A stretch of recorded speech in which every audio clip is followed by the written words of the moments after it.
I shot a film on a $700 camera, the Sony ZV-E10, to prove that you don't need tens of thousands of dollars of filmmaking equipment or years spent in film school to make cinematic films. But that doesn't mean that I didn't spend anything to make the film. So in this video, I'm gonna break down every expense that I had in making the film My Story. A lot of productions guard this information tooth and nail, but I'm gonna tell you how much the equipment costs that I used, break down each line item in the budget, and give you some advice for how you could shoot a similar quality film with even less of a budget. Okay, so for a lot of filmmakers, budget is a pretty scary word. But at the end of the day, a budget is an essential tool that will help you pull off your film. You literally can't make a movie without one. Making a plan for how you're gonna spend your budget before shooting your film is essential to making sure that the film actually happens.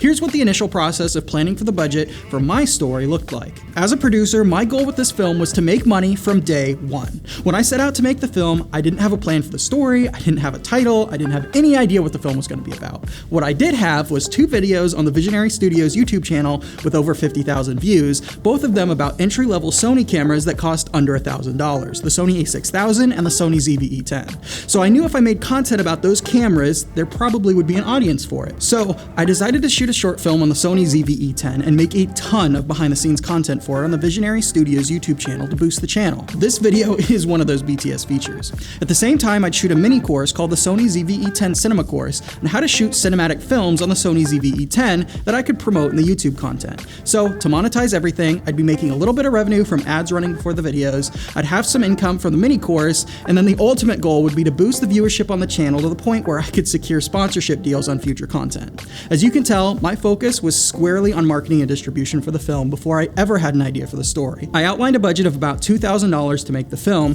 which isn't exactly what I ended up spending, but we'll get into that in a minute. I allocated 10%, $200 for a writer who could help develop a film idea that could be shot in a day at one location at this budget. So I put out a call on Facebook looking for a writer and ended up connecting with an awesome writer based in Mexico who really had a cool idea to make a film about a novelist who was being accused by the main character of one of her books that she was cheating on him because she had developed a character that she liked more than him.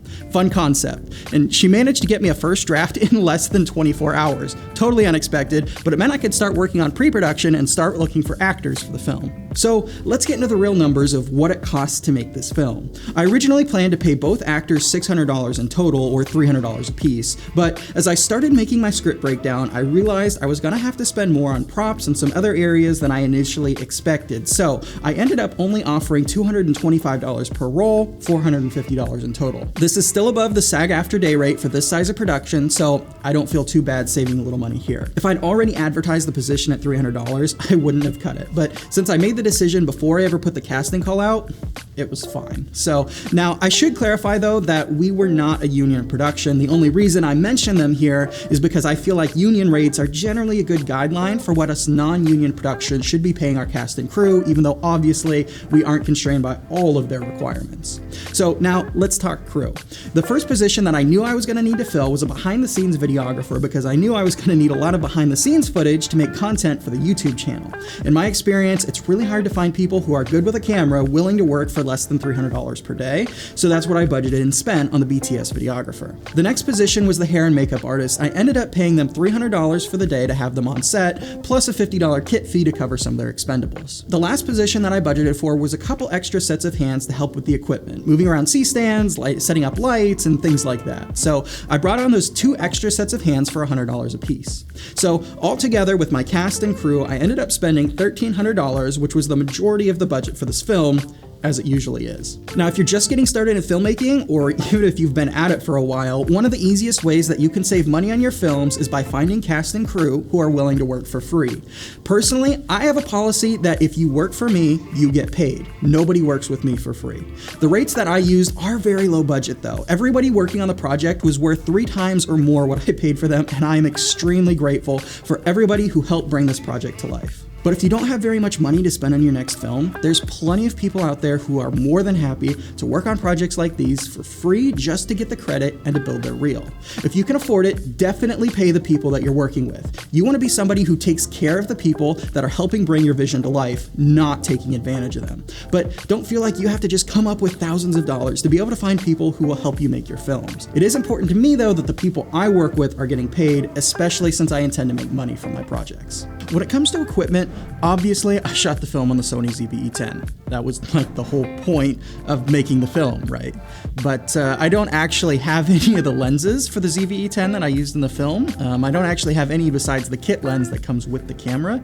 Normally I just break out full frame glass when I actually use the ZV-E10. But for this film though, I thought it would kind of defeat the purpose if I shot the film using a $700 camera and then put $5,000 worth of lenses on it. So I opted for getting the Sigma f1.4 Trio to shoot the film, which cost about $1,100 altogether. I just rented those lenses from lensrentals.com for about $100. Honestly though, I shot the majority of the film on the 30mm lens and could have shot the whole film on just that one lens. The 56mm definitely did come in handy though, and I was really glad to have it, but literally none of the shots I filmed on the 16mm made it in the final cut of the film, so do with that information what you will.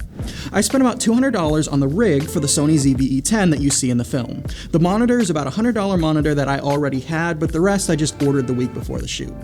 As far as the rest of the equipment, the tripod and monopod I used cost about $125 a piece. The C-stands are Neewer C-stands that cost $150 a piece, and I had 7 of them on set, but honestly, you could pretty easily do the same setups that I did with just 1 or 2 C-stands, and then just use cheap spreader stands to replace the rest. I just use C-stands because I have them and I like them. For the lights, I opted not to use my expensive lights since the point of the film was to show that you could make something really great without spending tens of thousands of dollars, so I just used the Gonox TL120, 2 TL30s, an Aperture MC, a Neewer 660, and an Aperture 100D to light the film. Altogether, they cost about $900, but you definitely could have achieved the same effect with even less expensive lights, and I'll talk a little bit more about that later in the video.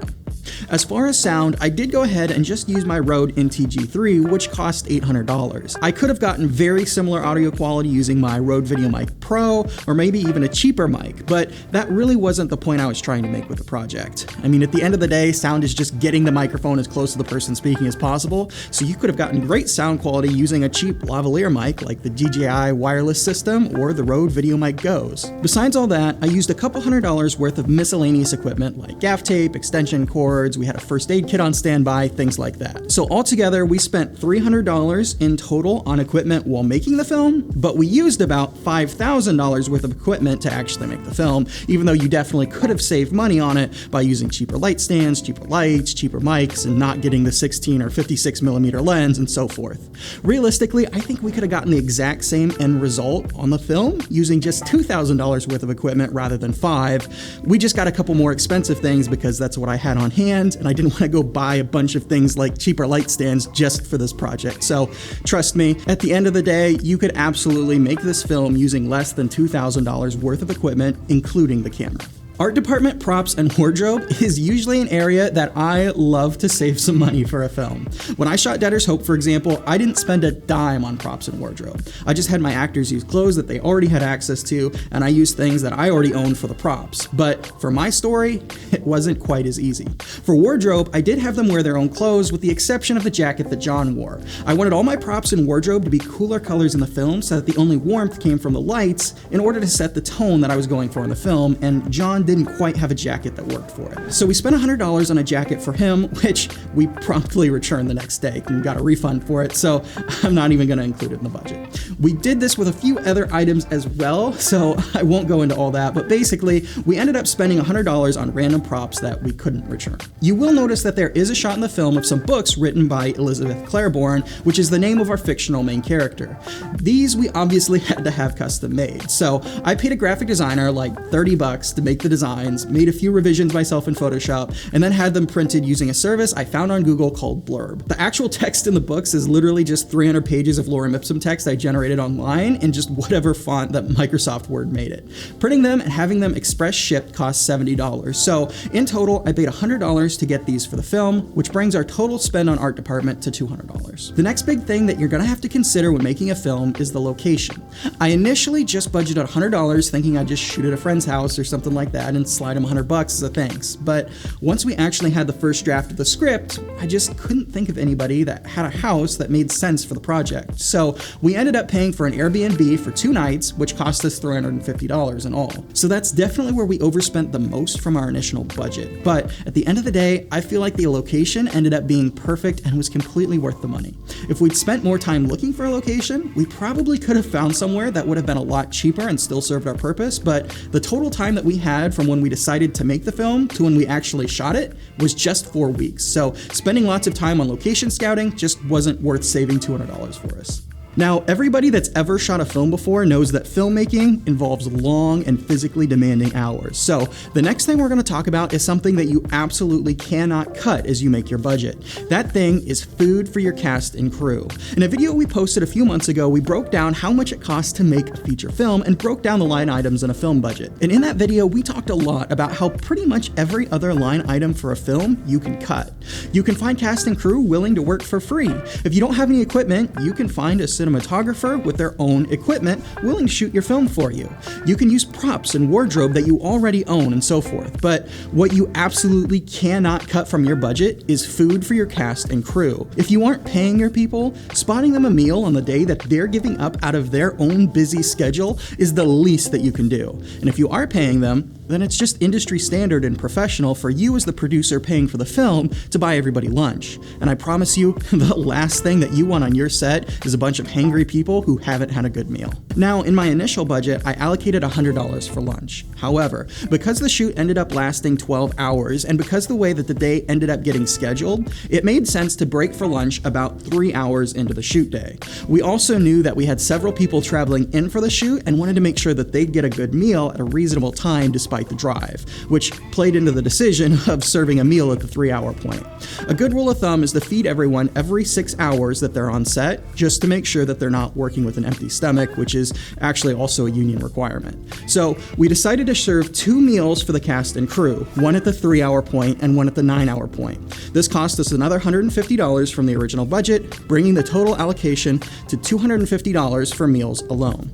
Now, you can definitely save money here by just making food yourself the morning of or the day before, but we just had Subway catered for lunch and Chipotle for dinner. Another note, if you're using this to help budget for your own film, you always want to make sure that you ask about dietary restrictions as early in the pre-production process as possible. If you have more than 2 or 3 people on set, there's almost certainly going to be 1 or 2 people with some sort of dietary restriction that you want to be conscious of so that you can get them a good meal. Personally, I don't think I've ever run a set before with more than 3 people where somebody didn't have some sort of dietary restriction. Maybe they're vegan or vegetarian or gluten intolerant. Maybe they have an uncommon allergy, or they have some kind of religious restriction like they're not able to eat pork, or a plethora of other reasons. And as the producer, you want to make sure that everybody on your set is able to have a good meal that they enjoy so that they feel energized for the day for one, but also so that they feel respected and taken care of. I won't spend too long talking about editing and post-production because I edited the short film myself. I didn't spend any money on this, and I just ended up not even including music in the film.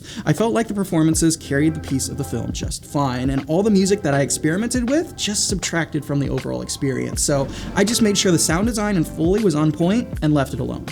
When it comes to the marketing for the film, again, I won't say too much here. I already talked about the marketing and distribution strategy earlier in the video, and if you'd like a more systematic breakdown of everything, please let me know in the comments, and I'd be happy to make one. There's definitely a lot more I could say about it. But right now, I'll just say that I spent $150 on the poster for the film. Most of the marketing strategy is relying on organic traffic to our YouTube channel, so there hasn't been a lot of need for media spend for the project beyond just some meta ads that we're experimenting with at the moment for the ZVE 10 Cinema course. We'll also probably end up spending a few $100s submitting the film to festivals next year, but I won't include that in the budget here either. Originally on this film, I had set a budget of $2,000, but as we've talked about, I did end up spending more than that. Altogether, we ended up spending $2,750. Compared to the $2,500 we spent to make Debtor's Hope, I definitely feel like this isn't the general range of what it costs to make a high-quality short in one shoot day where everybody is still getting paid. With that said though, absolutely, you can make an incredible film for much less. In reality, the only expense that you can't cut is meals for the cast and crew, which if you make it yourself instead of having it catered, you can almost certainly have done for less than $100 as long as you don't have more than 10 or so people on set. set. Now, if you're interested in learning more about how we manage to shoot the high quality footage you're seeing on screen now, you should really consider checking out the Sony ZV-E10 Cinema course. When you first pop the camera out of the box, the footage you start recording definitely does not look Hollywood quality. Here's a shot we recorded on the Sony ZV-E10, and here's a shot we recorded on the same camera about 2 minutes later after making some basic changes to the camera settings and the lighting setup. Big difference, right? Essentially, this is what we teach you how to do in the course. From on-set lighting breakdowns to camera setups and more, our mission in this course has been to create the best resource on the internet for shooting incredible cinematic films on the Sony ZV-E10. Even if you have a different camera or just shooting on an iPhone even, a lot of the content in this program is still going to be super valuable for you. So if you want more information on it, just click on the first link in the description of this video. I can't wait to see you in the course.